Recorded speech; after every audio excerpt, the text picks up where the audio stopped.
কয়েকদিনের থমথমে পরিস্থিতির অবসান ঘটিয়ে পারস্য উপসাগরের বুকে নেমে এলো মার্কিন সামরিক বাহিনীর ইতিহাসের অন্যতম ভয়াবহ ও বিধ্বংসী বিমান হামলা। জর্ডানে মার্কিন ঘাঁটিতে ইরানের ব্যর্থ ক্ষেপণাস্ত্র হামলার ২৪ ঘণ্টার ব্যবধানে বুধবার রাতে পেন্টাগনের নির্দেশে গর্জে ওঠে মার্কিন সেন্ট্রাল কমান্ডের যুদ্ধ বিমানগুলো। রাতভর ইরানের একাধিক প্রদেশ, কৌশলগত দ্বীপ ও পারমাণবিক কেন্দ্রের আশপাশে মার্কিন বোমাবর্ষণে কেঁপে উঠেছে গোটা ইরান। মার্কিন সময় বুধবার রাত ৮টায় শুরু হওয়া এই সুনির্দিষ্ট ও কঠোর হামলা টানা ২ ঘণ্টা ধরে ইরানের দক্ষিণাঞ্চলীয় উপকূল এবং পারস্য উপসাগরের কৌশলগত দ্বীপগুলোতে এক ভয়াবহ পরিস্থিতি সৃষ্টি করে। মার্কিন সেন্ট্রাল কমান্ডের অফিসিয়াল বিবৃতি অনুযায়ী এই হামলার মূল উদ্দেশ্য ছিল ইরানের আইআরজিসির সামরিক সক্ষমতা গুঁড়িয়ে দেয়া। মার্কিন বাহিনী তাদের অত্যাধুনিক সরঞ্জাম দিয়ে আইআরজিসির ডজন খানেক লক্ষ্যবস্তুতে সফলভাবে আঘাত হেনেছে।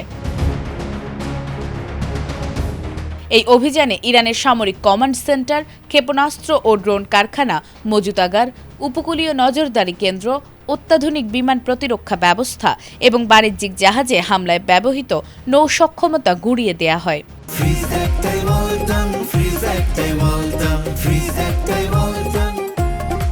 হামলার সবচেয়ে সংবেদনশীল ও রোমাঞ্চকর ঘটনাটি ঘটে ইরানের বুশেহর প্রদেশে। মার্কিন ক্ষেপণাস্ত্রের আঘাতে সেখানে বিকট বিস্ফোরণ হলেও কেন্দ্রের মূল রিঅ্যাক্টর অক্ষত রয়েছে। বড় ধরনের পারমাণবিক বা তেজস্ক্রিয় বিপর্যয় থেকে অঞ্চলটি রক্ষা পেয়েছে এবং কোনো হতাহতের ঘটনা ঘটেনি বলে নিশ্চিত করেছে আইআরআইবি।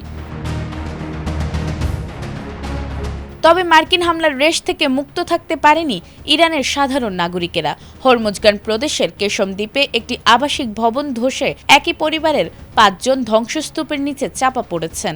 উদ্ধারকর্মীরা অলৌকিকভাবে ২ শিশুকে জীবিত উদ্ধার করতে পারলেও বাকি ৩ জনকে উদ্ধারে এখনও জোর তৎপরতা চলছে।